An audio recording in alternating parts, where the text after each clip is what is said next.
لە سەرەتای ڕاگەاندنی ئابووری سەربەخۆ لەلایەن حکوومەتی هەرێمی کوردستان و لە ساڵی 2014ەوە قەیرانێکی ئابووری سەخت بەرۆکی هاوڵاتیانی هەرێمی کوردستانی گرتووە کە زۆرترین کاریگەریەکانی لەسەر هەردوو توێژی موچەخۆر و کاسبکار بووە.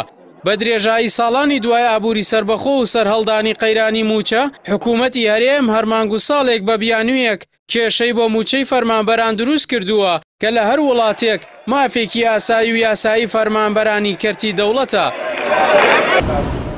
ئێستاش کە دوای ساڵێکی دیکە لە قەیرانی موچە بە بیانووی پەتای کۆڕۆنا و دابەزینی نرخی نەوت، مانگی ڕابردوو بۆ یەکەم جار فەرمانبەران موچەیەکی بێلێبڕینیان وەرگرت.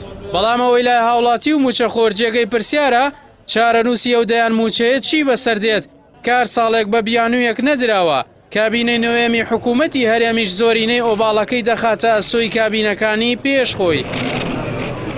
ئامار و داتاکان پێمان دەڵێن حکوومەتی هەرێم لە 7 ساڵی ڕابردوودا زۆرترین غەدری لە موچەخۆران کردووە، بە چەشنێک کە نەدانی موچە یاخود پاشەکەوتکردنی کرد بۆ حاڵەتێکی ئاسایی و بەشێک لە ئەجێندای کاری.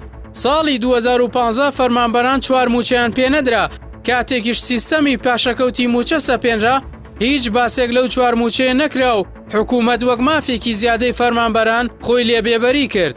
ساڵی 2016 کاتێک سیستەمی پاشەکەوت سەپێنرا، فەرمانبەران هەردووان زەمانگی ئەو ساڵە موچەیان بە پاشەکەوتی جیاوازەوە پێدرا و تەنیا مانگێکیش موچەی تەواویان وەرنەگرت.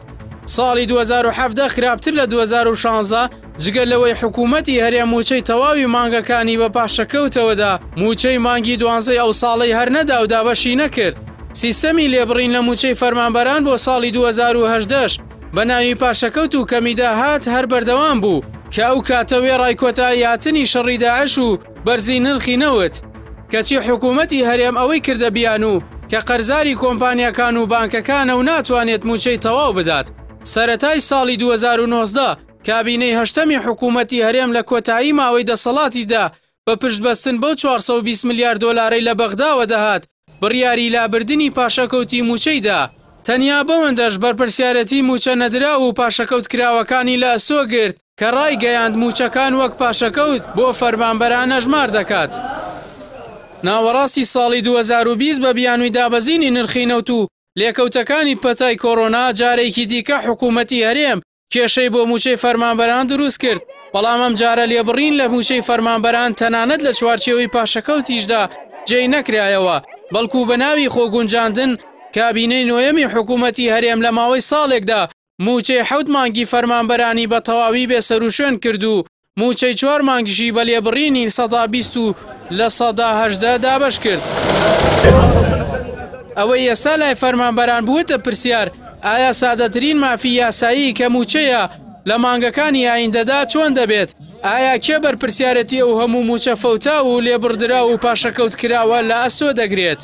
ئایا حکوومەتی هەرێم بەچی یاسایەکە و هەموو کێشەیە بۆ فەرمانبەران لە سادەترین مافی خۆیاندا دروست دەکات؟